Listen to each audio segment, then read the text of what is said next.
people will feel fine. That stuff here, EMS. Something like that, yeah. We all please rise and join with me in reciting the pledge. I Pledge of allegiance to the flag of the United States of America and to the republic for which it stands, one nation under God, indivisible, with liberty and justice for all. Jesse, Sir, do you have something you wish to talk to us about? I do. Good morning, everybody. Good morning. Get you these reports here real quick, and we'll touch on them briefly. You? Jesse, you got 3 guys that are out today. Sure. I'll take them. Of course. There you go, and then I'll And then just, one for for me. the others.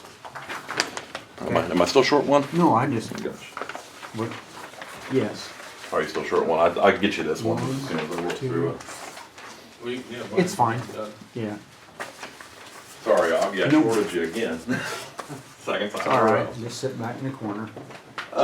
So our call volume was increased again in comparison to this time last year, coming in at 236 total 911. Our response times remain within those contractual thresholds, with us responding to these calls in just short of a minute from the time of the dispatch. We've had 10 emergent transfers from hospital to hospital this last month, with 41 of those being non-emergent. Had 1 structure fire standby with the city fire department.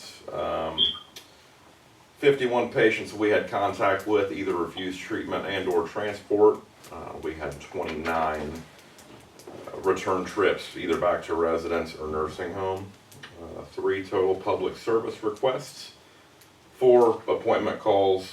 Our educator had a pretty busy month last month in teaching 12 total classes with 95 students. He did start his high school-based EMT and EMR, which is the first responder equivalent courses in the high school, with a community-based EMT class starting, I believe, this week. Aside from that, we had 14 intercept requests that we were dispatched for and 4 PR events. But do you guys have any questions about those numbers for me or anything else? I guess what I did not detail was the second page of that report. 138 of our patients were transported here locally. We did have a fairly busy month in the air medical world, rendezvousing with a helicopter 6 times. I do want to take a second to give some kudos, I guess, to both the city fire department and our community fire protection district. 3 of those 6 helicopter requests required us to improvise, essentially, and develop a landing zone of our own in various areas that deviate from where we would normally go, which is our own helipad. And they did an excellent job collaborating with them. It was, I mean, essentially it was seamless. So there were really no delays in that. But that pretty well summarizes it. Any questions of Jesse? Were you working the day out at Redmond where the flagger got hit by a semi? I was. I know I had a guy complain to me because Hal had complained to him, said it took 55 minutes for anybody to show up, and they had to call twice. Well, I called Taylor, and she said like the supervisor maybe was there within 9, she said Adam. Yeah, so Within from 9 the time we minutes. were dispatched that I call, Adam and I had arrived simultaneously to that, and I believe it was about 6 or 7 minutes from the Right. time of the call. And now I can assure you there were Yeah.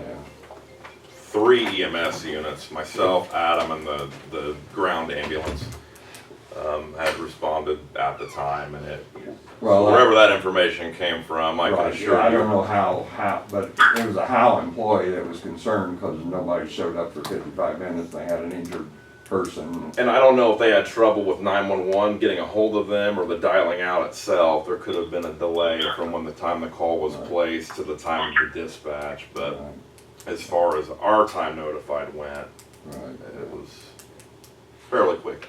So, you and Adam were in the same No, someone we told were- me there was 2 ambulances plus the supervisor plus fire and. Yeah, so in our fleet, we have 5 ground transport ambulances, but 2 of our other units are paramedic level non-transport. Right. So what our shift leader or shift supervisor essentially will normally operate out of is one of those 2 non-transport units. So those are equipped with all of the same stuff, medicines, So it was Adam in a equipment. He He was. first on scene, and He then was you in got a- there.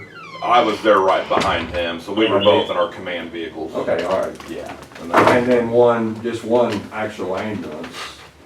Or, Correct. okay. Yeah, one ambulance was at the scene, and then we had several fire units, an Right. engine, a couple of attack trucks. Right.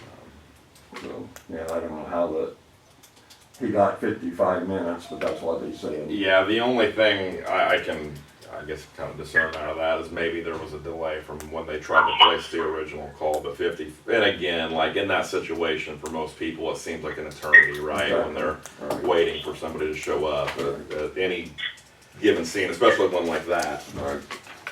Yeah, okay. But the guy that complained to me, I called him, I didn't get to actually talk to him, but I left a message on his voicemail. I never heard back, so.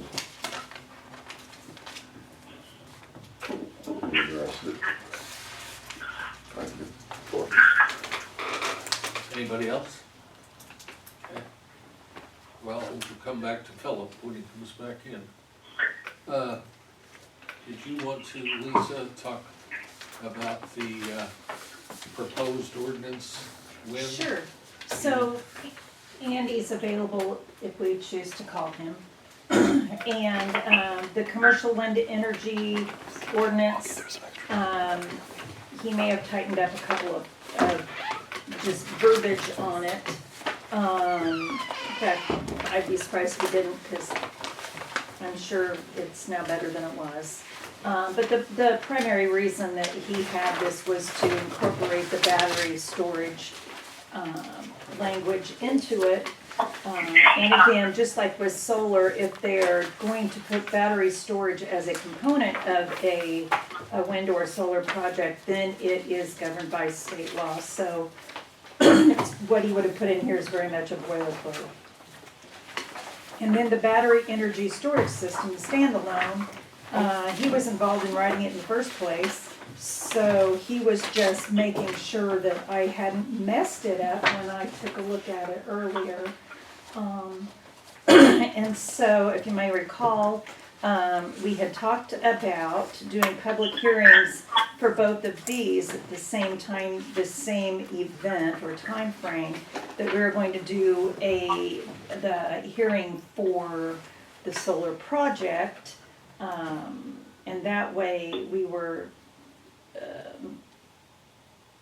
maximizing Andy's time.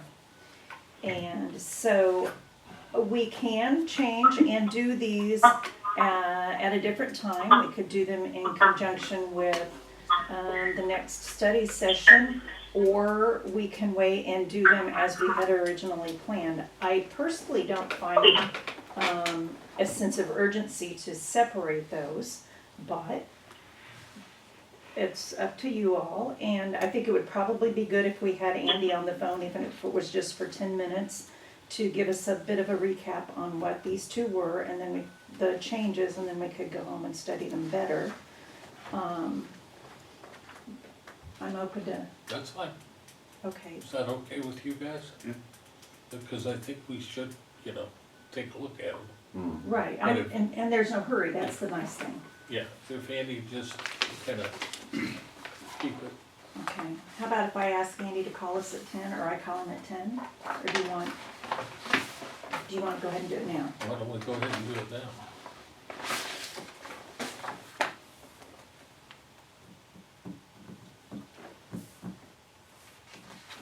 If he's available.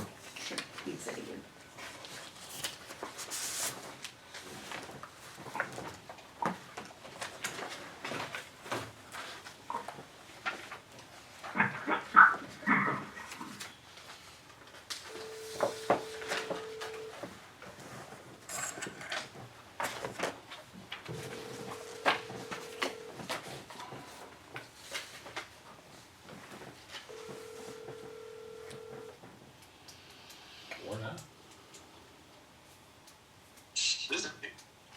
Hi, Andy. It's Lisa Ellis. Lisa, how you doing? Hi, I am well. I was just giving them a little bit of an overview on the two proposed ordinances and the reason that we were needing to get these into a hearing. Would you please give us just like a 10-minute overview on what you have done to each of these, the wind and standalone battery ordinances before we take these home and study them further? Yeah, we can do that. So we'll just start with the wind one. So wind one, we've taken essentially where you were before, which your old ordinance wasn't too bad, but we've kind of taken what was done within the context of the solar ordinance and infused some of that here. The wind ordinance then, just by way of example, we take the state mandates that were implemented through the 2023 legislation, the siting statute, and implemented some of the things we have to implement, we don't really have a choice on, such as setbacks. I think everybody's aware of that. Things like setbacks, sound, shadow flicker, those items have been implemented into the ordinance. And probably the one area I think you'll have to make a decision on is whether or not you want to have caps on the building permit fees, which you can, and I think you implemented that in your solar ordinance. So that's one thing you'll want to think about if you want to do the same within the solar context. We're very restricted, as we were within the solar context, to have to go outside what the state has allowed. And what I mean by that is when it comes to things like setbacks, we are mandated to adopt certain setbacks. We're mandated to adopt certain sound limitations. We're mandated to adopt certain shadow flicker requirements. And we don't really have a choice on those. So, but if you remove those off the table, the ordinance is in my opinion, about as far as we can go to implement requirements on the developer coming to the county. There is some, as I think we discussed before, some gray to that about how much authority we would have, but that's the general gist of the wind ordinance. When it comes to the battery storage ordinance, same thing. We kind of mirrored some of the requests that we got in relation to battery storage, the solar into the battery storage ordinance. One thing I would point out that's important to keep in mind in battery storage is right now, the way this is organized is battery storage is not regulated by the wind or the solar siting statute from 2023 if it is a standalone system. If it is part of a wind project or a solar project, we have to regulate it under the wind or solar ordinance. We can't. That's just the way that that siting statute came out, as it defined supporting facilities, which would include storage within the wind and solar project. So if we have a wind or solar project and it includes battery storage, we have to regulate it just under the wind or the solar ordinance. The battery storage ordinance, though, the way it's lined out, right now those are not regulated by the state in the sense of they've not mandated any particular requirements that you have to implement. And I'm just going to, as a way of caution here, that may very quickly change in the fall veto session, which I think is set for the end of October. The other thing I'll just make sure everybody understands is right now, Edgar County is not a zoned county. It is very, we say up in the air, whether or not you have the authority to implement a BESS siting ordinance without being a zoned county. What I'll tell you though is if you don't do anything, you for sure don't have any authority. But you may have some authority, but traditionally an unzoned county cannot regulate or zone things under its peer review unless it goes through the process of formal zoning, which Edgar County has not done, as I understand it. So that's just one thing to keep in mind. This project or this draft ordinance on the BESS systems, battery energy storage systems, it splits battery energy storage systems into two categories. One is what we would call a tier 1 BESS. The other is a tier 2 BESS, and I'll explain what the difference is. That tier 2 BESS would be any project that has a greater than 600 kilowatt hour capacity and is really designed to store electricity and then release it on the grid for sale. Tier 1 BESS is those systems that are less than 600 kilowatt hours. And to be totally blunt with you, you for sure already have those in the county already. Those projects or those types of systems, tier 1 battery energy storage systems, they're generally about the size of a big file cabinet. They're not much bigger than that. If you're talking 600 kilowatt hours or less, those projects, there are probably houses and commercial facilities that already have those types of systems that are essentially storing electricity off of some system and then releasing it back for the end user, which is typically, it might be a Tesla Powerwall, it might be some other battery storage system. Those are really tier 1 battery storage systems.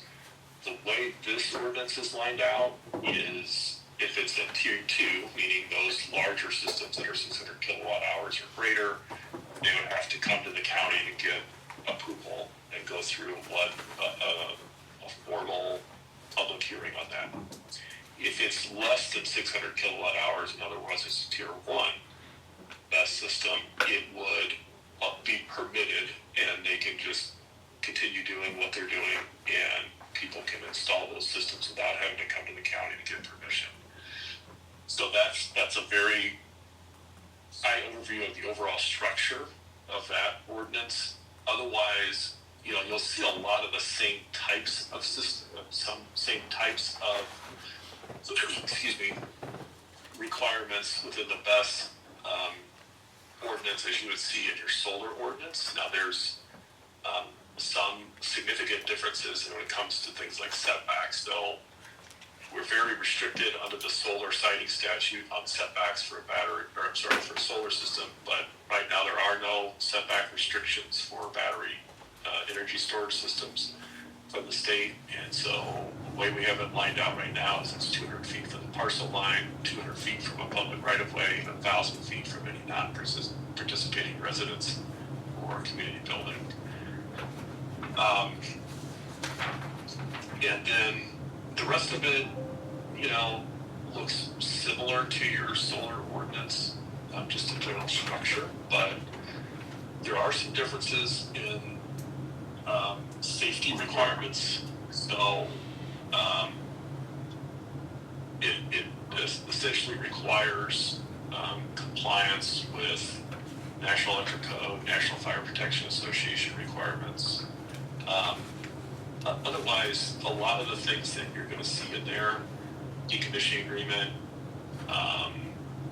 road use agreement, those are all things that you would see in your solar ordinance as well. The other big question I think you probably have to wrestle down is when it comes to the building permit requirement. Right now, the building permit requirement is the fee is $5,000 per megawatt. In your solar ordinance, I think it's the same, except it's capped at $100,000. So that's one thing you'll have to decide whether you want to keep that open-ended or whether you want to place a cap on it. The special use application fee is $40,000 plus an additional $1,250 per megawatt to a maximum fee of $250,000. That special use application fee is refundable for the portions that are not used. So if you go through the public hearing and there's say $5,000 left, you would refund that back to the applicant, or they could use it towards their building permit fee if you wanted to do that. I'm happy to try and answer any questions. I tried to keep it short. So, but if there's any questions anybody has, I'm happy to try and answer them. You know, one thing you and I have talked about, going back to zone versus not zone, that if we found that we were basically being forced to become zoned, you had stated that we wouldn't have to embrace that wholeheartedly, and make zoning requirements for everything. Yeah. So what you could do, if right now your county's not zoned, there's a very specific process to become a zoned county. If the county says, hey, we do want to become zoned, and wants to go through that process, it's largely up to you what you're going to regulate and not regulate. And it's largely up to you what we would call bulk regulations would be. So for example, you know, there's really two big things when it comes to the process of zoning, or not the process, but the actual substance of it. And one is you would create a map of the county, and then you would create certain districts. You might have, most of your county land-wise would probably be split into agricultural districts. Keep in mind those municipalities that have zoning would retain their zoning. They still wouldn't be impacting their zoning authority at all. But in the unincorporated areas, you would have control over, you know, agricultural districts, industrial district, residential districts are usually the big three districts in four districts, commercial districts, then within the county. And then you would essentially make a map of the county and split out what areas would be agricultural versus residential. Within the residence context, you could split out whether you want them to be zoned as, for example, R1 or R2. A lot of places split them into like medium density residential versus low density residential. So those are some things you could think about how to do that. But then at the end of the day, when it comes to the bulk regulations, you can essentially pick and choose what you're going to really regulate versus not regulate. So some counties have, just by way of example, 300-400 pages of zoning regulations. But we also have some counties that have about 40 pages and are very basic in what they're going to regulate, and the rest they essentially say it's up to you, county, or residents. And you would go through a process of basically holding public hearings, getting input from the public. You'd have to hold a series of them, and then ultimately decide what regulations you would want and what particularly areas or categories you would want to regulate. And you know, anything that exists in the county today would be considered, or at the time the zoning regulation went into effect, anything that exists today in the county would be considered a prior non-conforming use, which is allowed. So in other words, what most people would think of is it's grandfathered in. Anything that currently exists within the county would be grandfathered in. And so you could be as very tightly restrictive as to development within the county, or very loose in that. And that's, you know, that's a ways down the road if you want to go down that path. But you can be very restrictive, or you can be very loose in your regulation. Good. What? Okay. We have two members who have called in. Does anybody have any questions for Andy? Andy, this is Phil Doblstein. How is the BES, when would we even have a BES that's not connected to a wind or solar project that would be governed by the wind or solar ordinance?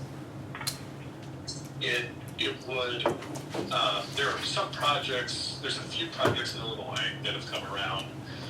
Usually those are being constructed somewhat near a substation, an existing substation, but they may not be connected to a wind or solar project. So they would take excess power that's being generated onto the grid of the system, and they store that electricity for release at a later time.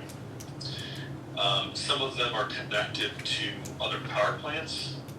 So we've seen, I'm trying to think of a good example. I think down in Montgomery County, the old power plant, coal-fired power plant, was converted into a battery storage system that essentially takes electricity coming off the grid or excess electricity and then stores that electricity for release at a later time, which may be, peak power times. And so of course, there's all limitations where it can go and what essentially be utilized for. Most of them that we're seeing now are connected to a wind or solar facility. We have one project going on right now that is connected to a wind Do I facility. put that with? I'm sorry, I didn't hear that question. You can disregard. Oh, Ally, Okay. tried to call, I'll call her back in a minute. Dan, we can hear you when you're talking, and it's interrupting, okay? Sorry, sorry.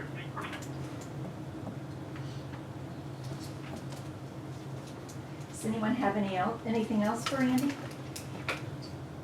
You mentioned that if we have battery storage connected with a solar farm, that the battery storage concerns have to be addressed in the solar ordinance.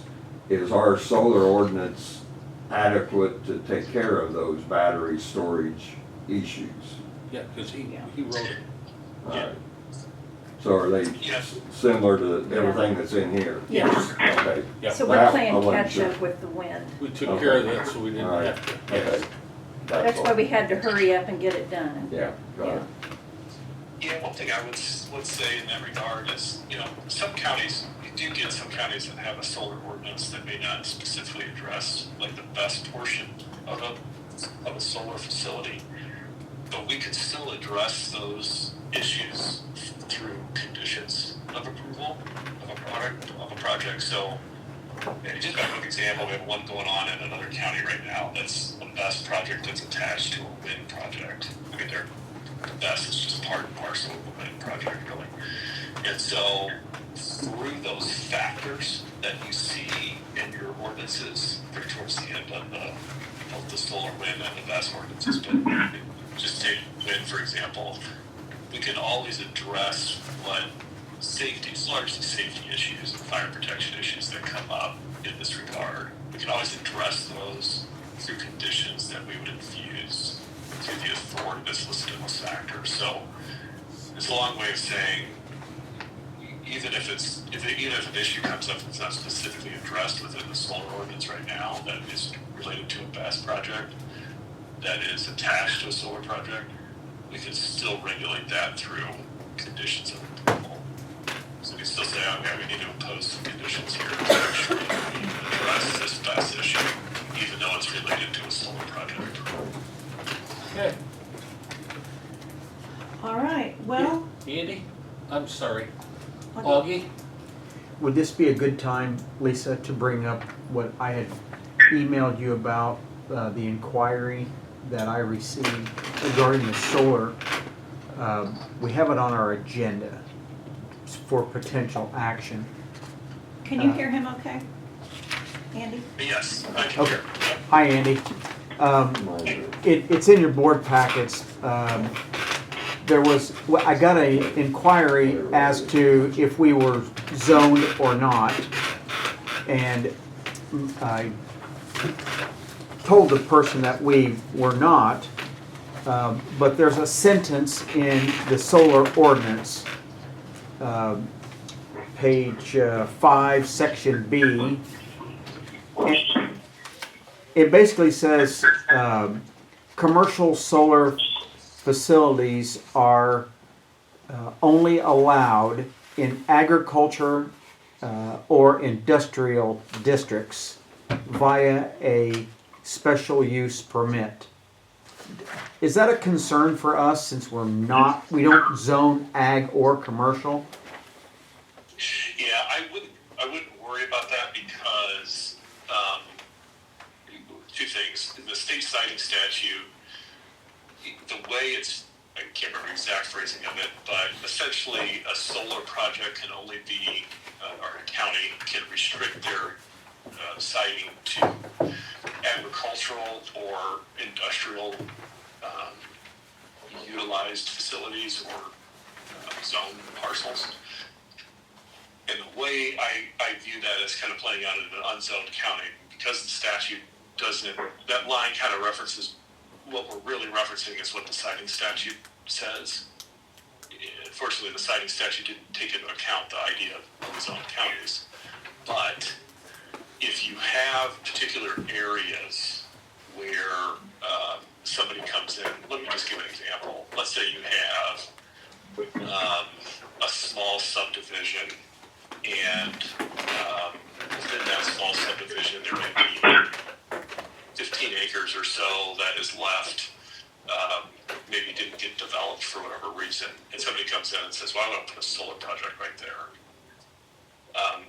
What I would probably say to that is that area is probably a residential use area in the sense that it's surrounded by residential properties, so you can't necessarily locate that project there.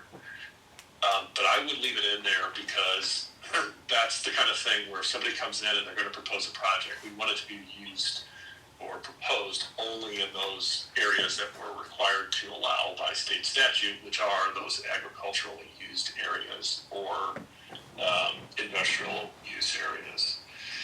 So I wouldn't necessarily change that, and I wouldn't necessarily, in fact, I wouldn't change it, and I would leave that in there. Even though it might reference district, I would just leave it because otherwise you're essentially opening that up in the sense of, well, you could locate a BESS or solar or wind anywhere you want, even if it's in a cluster of houses of maybe an unincorporated area within the county. But it may be sort of an unincorporated town, which you occasionally see, or small subdivision that might be within the county, which I'm not sure if you have a lot of those, but I wouldn't change that. In terms of whether, when somebody asks whether you're zoned or not, in relation to solar at the moment, and probably soon to be wind and battery storage, what I would tell them is we are not formally zoned under the county's code, but the county has enacted a wind and solar, or has enacted a solar ordinance pursuant to the authority given to it by the wind and solar siting statute 2023. So, because some entities might get the wrong impression of, okay, they're not zoned, we can do whatever we want. But some out-of-state developers just don't understand the difference that has occurred with the siting statute, which essentially says, hey, if you're unzoned, you get to regulate these things, wind and solar-wise. Thank you. Yeah, that answers that for us, I think. Yeah. Okay. Thank you for clearing that up. Well, thank you, Andy. We'll get back with you whenever we get more decision made on when we're gonna have our hearings. Are you available on the 14th of September, of October? Let me look real quick. While we got you on the phone, we might as well find out. It would be during the day, but at night I have a county board meeting elsewhere. Okay. But if I would be during the day, but not at night. Okay. So you'd have to get released from here before 3? Let's see, I would probably need probably 3 o'clock would be sufficient, yeah. All right. Thanks, Andy. Yep, and you can hold public hearings during the day. A lot of zone counties hold their ZBA meetings, zoning board of appeals meetings at night. But you can do it during the day. There's no restriction to that as to the time frame, other than you have to hold it during reasonable hours. Okay. So, All right, sir. All right, thank you, Andy. yep, Yeah, no problem. Talk- Let me know if you have any questions. Will do. Talk to you soon. Okay, thanks. Bye. Bye-bye. So the plan is that we go home and study and integrate what he told us, and then we'll, talk about it in the next study session. Does that work? Works for me. That okay with you, Carl? And any input that you have, Philip, on the deal in the meantime? Nope. Okay, Not really. That's a lot of info. yep, Yeah. yep, That bird did to me. yep. Would it be better have Go ahead, Dan. would it be better, the, hearing later on in the evening where more people could attend? Well, yeah, it obviously, it would. I just wondered.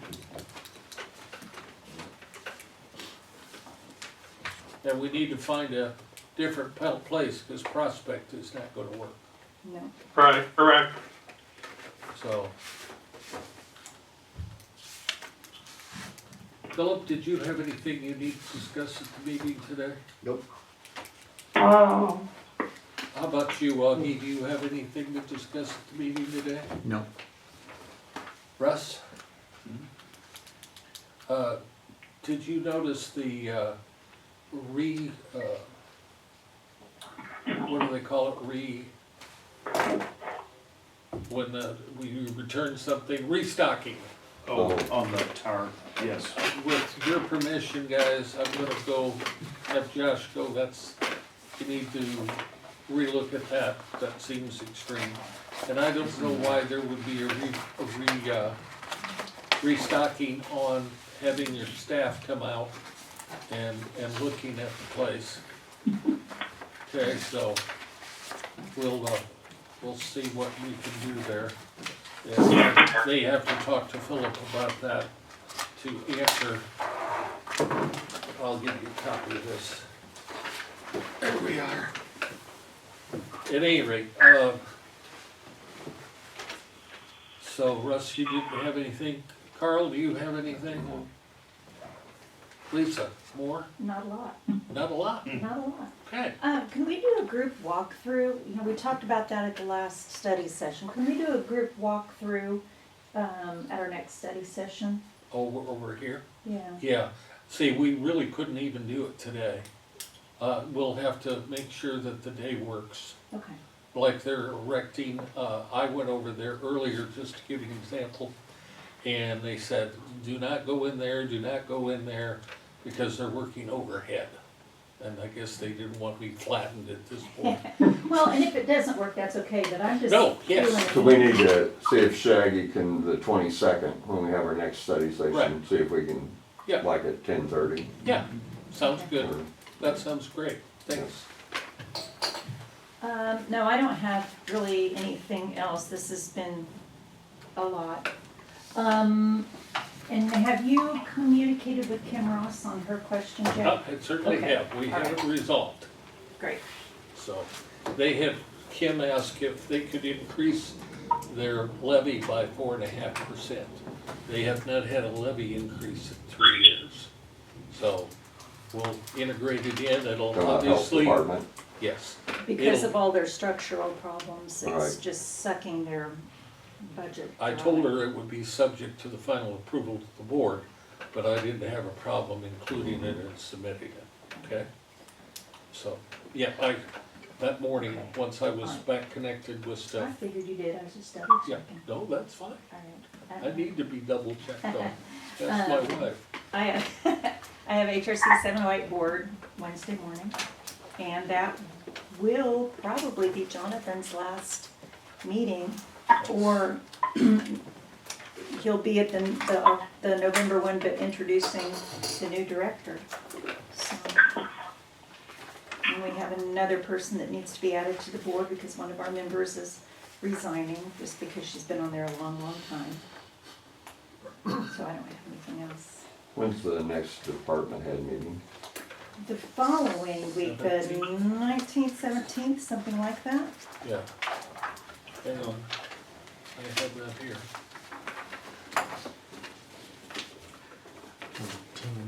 And on that topic, I will share with you that I ordered goodies as door prizes just to make something kind of fun at the beginning. So I have Post-it notes, and I just love this picture of the courthouse. I have mouse pads, and I have notebooks. So You just I'm, went nuts. I did. So I'm kind of running out of fun warm-ups for that group, but it's been Coffee kind of neat. cups. Well, they don't have big ones, and Oh. they just can't get them to work. That was my other thought. So what's the date? The I don't know. 17th. 17th? Yep, Okay. yep. Yeah, which Wednesday is at what this- time?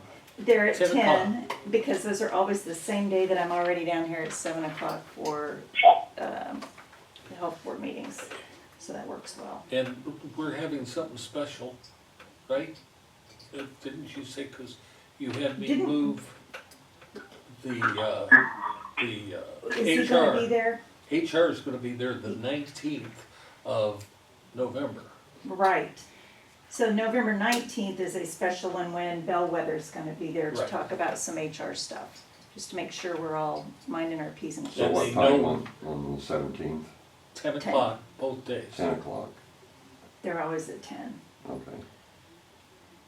And not only what's going on, but they need to know what kind of resource. I don't think they understand the resource that this, Bellwether offers.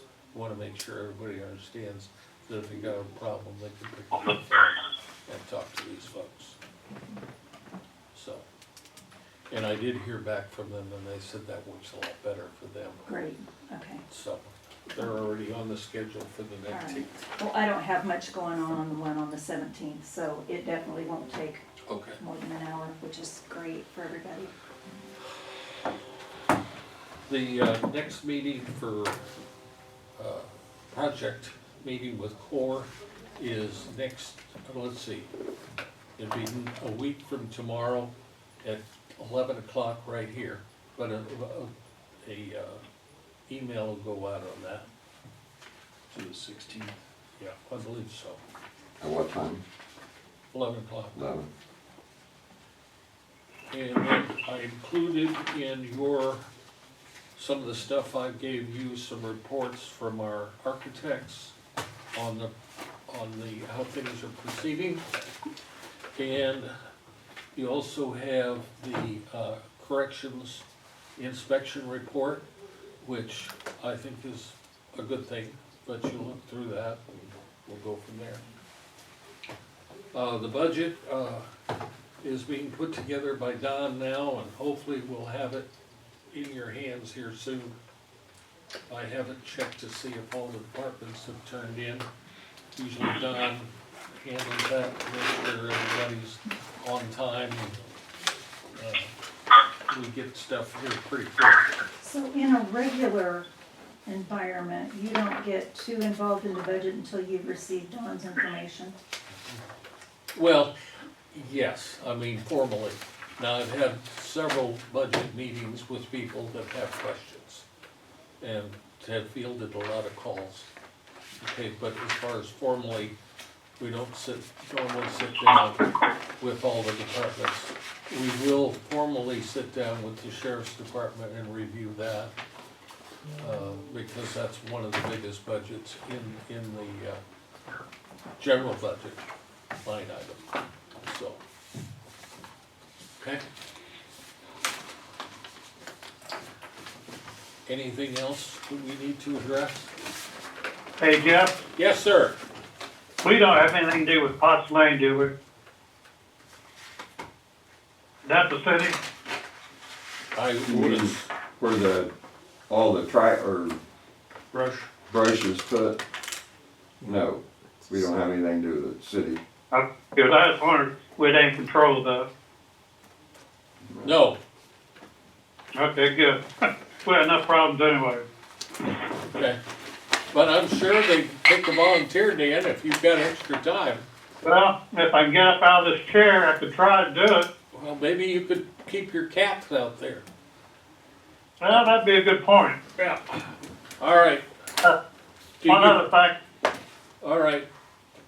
I forgot what I was gonna say. Okay, I forgot. Oh, I texted Andrea, but she never answered my text. I asked her if everything's going fine. She didn't answer, so I assumed everything at the shelter is fine, so, Okay.